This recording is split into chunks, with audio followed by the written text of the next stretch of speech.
मौत। विश्व बैंक ने सूडान में सैन्य तख्ता पलट के बाद वित्तीय सहायता की निलंबित। प्रधानमंत्री सहित राजनीतिक नेताओं को सोमवार को गिरफ्तार किए जाने पर देशव्यापी विरोध प्रदर्शन जारी।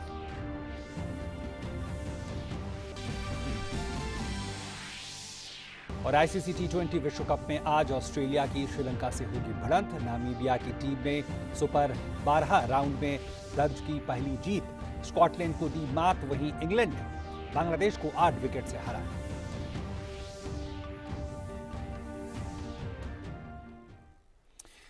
नमस्कार, इस वक्त की तमाम ताजा तरीन खबरों के साथ हाजिर है। मैं हूं प्रकाश और खबर विस्तार से। प्रधानमंत्री नरेंद्र मोदी ने आज वर्चुअल रूप से 18वें आसियान भारत शिखर सम्मेलन को संबोधित किया।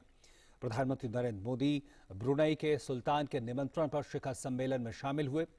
प्रधानमंत्री ने अपने वक्तव्य में कहा कि आसियान की एकता और केंद्रीयता भारत के लिए सदैव एक महत्वपूर्ण प्राथमिकता रही है। प्रधानमंत्री ने कहा कि कोविड काल में आपसी सहयोग, आपसी संवेदना भविष्य में संबंधों को बल देते रहेंगे।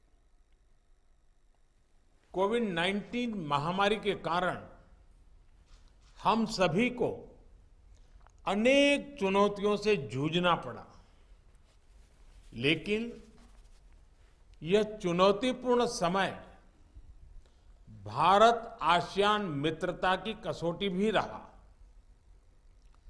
कोविड के काल में हमारा आपसी सहयोग, आपसी संवेदना भविष्य में हमारे संबंधों का बल देते रहेंगे। हमारे लोगों के बीच सद्भावना का आधार रहेंगे। इतिहास गवाह है कि भारत और आसियान के बीच हजारों साल से जीवंत संबंध रहे हैं और इसलिए आसियान की यूनिटी और सेंट्रलिटी भारत के लिए सदैव एक महत्वपूर्ण प्राथमिकता रही है। प्रधानमंत्री ने इस बात पर भी प्रकाश डाला कि आसियान की भूमिका कैसे भारत की एक्ट ईस्ट पॉलिसी का एक हिस्सा है। आसियान की यह विशेष भूमिका भारत की एक्ट ईस्ट पॉलिसी, जो हमारी security and growth for all in the region यानी सागर नीति में निहित है। भारत के इंडो पैसिफिक ओशन इनिशिएटिव और आसियान के outlook for the Indo Pacific क्षेत्र में हमारे साझा विजन और आपसी सहयोग का ढांचा है। और प्रधानमंत्री ने खुशी जताते हुए कहा कि वर्ष 2022 को आसियान भारत मित्रता वर्ष के रूप में मनाएंगे। वर्ष 2022 में हमारी पार्टनरशिप के 30 वर्ष पूरे होंगे। भारत भी अपनी आजादी के 75 वर्ष पूरे करेगा। मुझे बहुत हर्ष है कि इस महत्वपूर्ण पड़ाव को हम आसियान भारत मित्रता वर्ष के रूप में मनाएंगे। भारत आगामी अध्यक्ष कंबोडिया और हमारे कंट्री को कोऑर्डिनेटर सिंगापुर के साथ मिलकर आपसी संबंधों को और गहन बनाने के लिए प्रतिबद्ध है। और एक प्रेस कॉन्फ्रेंस को संबोधित करते हुए पूर्व विदेश सचिव रीवा गांगुली दास ने कहा कि भारत आसियान शिखर सम्मेलन में जोर देकर कहा कि व्यापक आर्थिक सुधार महामारी के बाद के युग सुनिश्चित करने के लिए डिजिटल समावेश महत्वपूर्ण है। उन्होंने ये भी बताया कि शिखर सम्मेलन के दौरान मानसिक स्वास्थ्य सहयोग, पर्यटन के माध्यम से आर्थिक विकास और सतत और हरित वसूली सहित 3 नेताओं के बयानों को अपनाया गया है। ये सभी बयान भारत द्वारा सह प्रायोजित थे। Prime Minister also highlighted the importance of greater physical and digital connectivity between ASEAN and India. He underscored the importance of ASEAN-India cooperation on digital inclusion in ensuring a comprehensive post-pandemic recovery. To enhance people-to-people and cultural connectivity, Prime Minister announced India's support to ASEAN initiative for an ASEAN Cultural Heritage List. ASEAN appreciated India's support for IAI, that is Initiative for ASEAN Integration, through our development projects and our sub-regional cooperation mechanism in the form of Mekong Ganga Cooperation Forum. और प्रधानमंत्री Narendra Modi G20 शिखर सम्मेलन और विश्व नेताओं के 26वें अंतर्राष्ट्रीय जलवायु शिखर सम्मेलन में भाग लेने के लिए आज रात इटली और ब्रिटेन की 5 दिनों की यात्रा पर रवाना होंगे। यात्रा के पहले चरण में प्रधानमंत्री मोदी इटली के प्रधानमंत्री मारियो द्राघी के निमंत्रण पर रोम में 30 से 31 अक्टूबर तक G20 शिखर सम्मेलन में शामिल होंगे। शिखर सम्मेलन में G20 देशों, यूरोपीय संघ और अन्य आमंत्रित देशों के नेता और अंतर्राष्ट्रीय संगठनों के प्रतिनिधि शामिल होंगे। प्रधानमंत्री सम्मेलन से अलग इटली के प्रधानमंत्री सहित अन्य नेताओं के साथ द्विपक्षीय बैठकें करेंगे। इसके बाद प्रधानमंत्री मोदी वैश्विक नेताओं के जलवायु परिवर्तन पर संयुक्त राष्ट्र फ्रेमवर्क सम्मेलन के तहत आयोजित 26वें कॉप शिखर सम्मेलन में भाग लेने के लिए ग्लासगो रवाना होंगे। कॉप 26 शिखर सम्मेलन ब्रिटेन की अध्यक्षता में 31 अक्टूबर से 12 नवंबर तक आयोजित किया जा रहा है। यह सम्मेलन पिछले वर्ष आयोजित किया जाना था, लेकिन कोविड महामारी को देखते हुए इस वर्ष के लिए इसे टाल दिया गया था। प्रधानमंत्री कॉप 26 शिखर सम्मेलन से अलग ब्रिटेन के प्रधानमंत्री बोरिस जॉनसन सहित कई अन्य नेताओं के साथ द्विपक्षीय बैठकें भी करेंगे।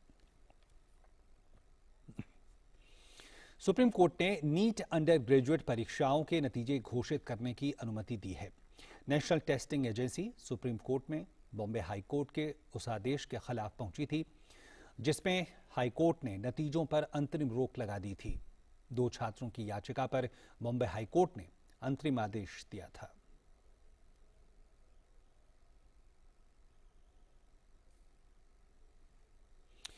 ड्रग्स केस में फंसे आर्यन खान, अरबाज मर्चेंट और मुनमुन धमेजा की जमानत याचिका पर बॉम्बे हाईकोर्ट आज फैसला सुना सकता है।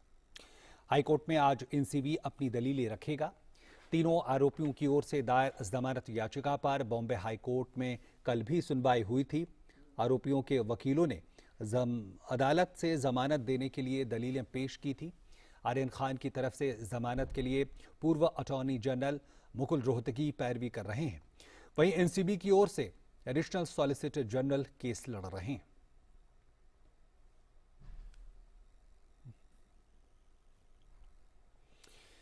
केंद्रीय स्वास्थ्य मंत्री मनसुख मांडविया ने कहा है कि हेल्थ सेक्टर में निवेश के लिए बहुत अवसर हैं। सीआईआई के सम्मेलन को संबोधित करते हुए स्वास्थ्य मंत्री ने कहा कि आयुष्मान भारत जैसे कार्यक्रम चल रहे हैं जिसमें निजी क्षेत्र हॉस्पिटल में निवेश कर फायदा उठा सकता है।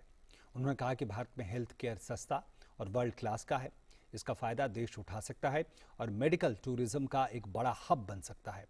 स्वास्थ्य मंत्री ने कहा कि केंद्र सरकार हेल्थ सेक्टर में जीडीपी का 2.5% खर्च करने के लिए कृत संकल्प है। उन्होंने कहा कि आज भारत में स्वास्थ्य को विकास के साथ जोड़कर देखा जा रहा है और इसके लिए मेडिकल कॉलेज खोले जा रहे हैं और देश भर में 8,000 से अधिक जन औषधि केंद्र खोलकर लोगों को सस्ती और गुणवत्ता वाली दवाइयां मुहैया कराई जा रही है। हेल्थ सेक्टर में इन्वेस्टमेंट के लिए भी अपॉर्चुनिटी बढ़ रही है। आज कोई आए और हेल्थ सेक्टर में एक मल्टी स्पेशलिटी हॉस्पिटल चालू करने के लिए डिसाइड करे तो भारत सरकार की ओर से ही उसको सहाय मिल जाएगी, क्योंकि वो आयुष्मान भारत योजना में रजिस्ट्रेशन ले ले तो आज कोई लाभार्थी है वो सरकार में भी जाना चाहेंगे और प्राइवेट में भी जाना चाहेंगे तो उसके ऑटोमेटिक सस्टेन हो जाएंगे। तो कुल मिला के प्राइवेट सेक्टर हेल्थ सेक्टर में इन्वेस्ट करें, इसके लिए भी अपॉर्चुनिटी है। वहीं स्वास्थ्य और परिवार कल्याण मंत्रालय के मुताबिक देश भर में पिछले 24 घंटों में 16,000 से ज्यादा संक्रमण के मामले दर्ज किए गए। वहीं पिछले 24 घंटों में 17,095 मरीज उपचार करवाकर स्वस्थ हो चुके हैं, जिसके बाद देश में रिकवरी रेट बढ़कर 98.20% हो गई है। सक्रिय मामलों की कुल संख्या 1,60,989 हो गई है। वहीं साप्ताहिक पॉजिटिविटी रेट वर्तमान में 1.19% दर्ज की गई है। दैनिक पॉजिटिविटी रेट 1.25% हो गई है। वहीं देश में कोरोना के खिलाफ टीकाकरण अभियान तेज गति से जारी है। देश में अब तक 104 करोड़ 4 लाख से अधिक टीकों की खुराकें दी जा चुकी हैं। स्वास्थ्य मंत्रालय के अनुसार बीते 24 घंटों में 49,09,000 से अधिक टीके लगाए गए हैं। रक्षा मंत्री राजनाथ सिंह ने आज चंडीगढ़ में टर्मिनल बैलिस्टिक रिसर्च लेबोरेटरी के आयोजित कार्यक्रम में कहा कि पीएम मोदी के नेतृत्व में देश आज हर क्षेत्र में विश्व स्तरीय काम कर रहा है, जिससे निजी क्षेत्र के लोगों का देश की प्रगति में योगदान को सम्मान की दृष्टि से देखा जाता है। इस ओर कदम बढ़ाते हुए आज किसी समय 2 कमरों से शुरू हुई लेबोरेटरी आज देश का एक महत्वपूर्ण रक्षा तकनीक और क्षमताएं प्रदान करने वाले लेबोरेटरी बन चुकी है। टीबीआरएल द्वारा डिजिग्नेटेड, डिजाइन और डेवलप किया ग्रेनेड इंडियन आर्म फोर्सेस में शामिल प्राइवेट सेक्टर द्वारा निर्मित यह पहला म्यूनिशन था जो हैंडओवर किया गया इकोनॉमिक एक्सप्लोसिव लिमिटेड नागपुर के द्वारा। और इस ग्रेनेड की सेफ्टी और परफॉर्मेंस पैरामीटर्स इसे वास्तव में वर्ल्ड क्लास बनाते हैं। ये वर्ल्ड क्लास के इसके परफॉर्मेंस और पैरामीटर्स थे और ये हमारे साइंटिस्ट और प्रोडक्शन एजेंसी की कैपेबिलिटीज का क्लियर डिमॉन्स्ट्रेशन है। फिंगरप्रिंट ब्यूरो के निदेशकों के 22वें अखिल भारतीय सम्मेलन की आज नई दिल्ली में शुरुआत हुई। केंद्रीय गृह राज्य मंत्री अजय कुमार मिश्रा इस ऑनलाइन 2 दिवसीय वार्षिक सम्मेलन में मुख्य अतिथि के तौर पर शामिल हुए। इस साल सम्मेलन की थीम है अपराधों की रोकथाम के लिए राष्ट्रीय ऑटोमेटेड फिंगरप्रिंट सिस्टम का प्रयोग।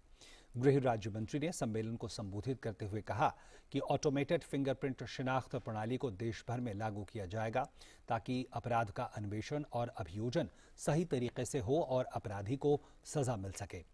उन्होंने कहा कि देश के हर जिले को इस ऑटोमेटेड प्रणाली से जोड़ा जाएगा। इस सम्मेलन में केंद्रीय पुलिस संगठनों के प्रमुख और देश भर के वरिष्ठ पुलिस और फिंगरप्रिंट से जुड़े अधिकारी शामिल हो रहे हैं।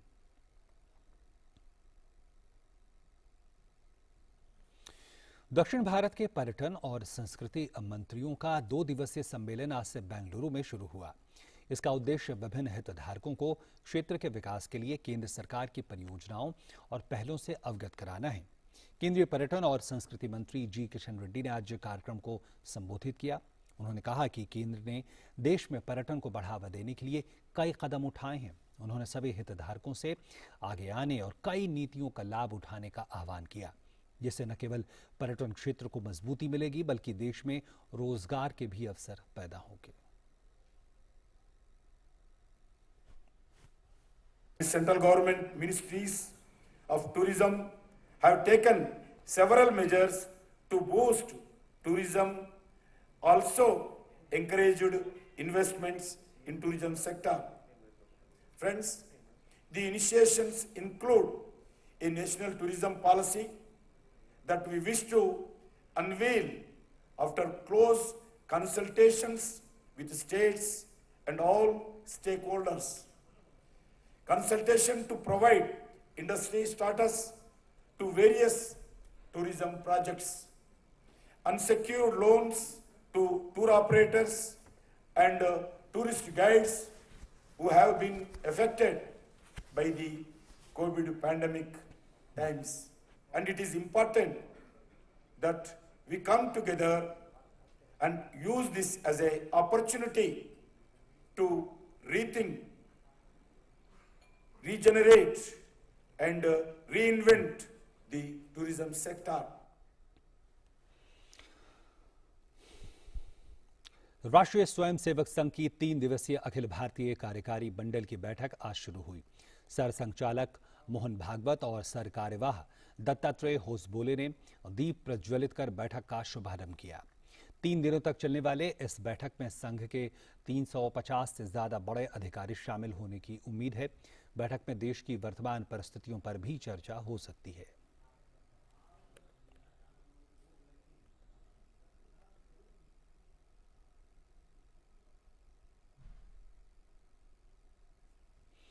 और केंद्र सरकार ने देश के किसानों के कृषि उत्पादों का हवाई सेवाओं के जरिए सुगम परिवहन सुनिश्चित करने के लिए कृषि उड़ान योजना की शुरुआत की है। इसी क्रम में केंद्रीय नागरिक उड्डयन मंत्री ज्योतिरादित्य सिंधिया ने नई दिल्ली में कृषि उड़ान 2.0 की शुरुआत की। योजना का मकसद किसानों के जल्द खराब होने वाले सामानों को कम समय में एक जगह से दूसरी जगह पहुंचाकर अन्नदाता को आर्थिक मुनाफा दिलाना है। पेश है ओपी यादव की ये रिपोर्ट।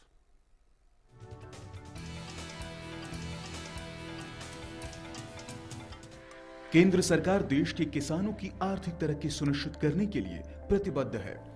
किसानों को कृषि उत्पादों के वाजिब दाम दिलाने के लिए खेत से बाजार तक यातायात संपर्क बढ़ाने पर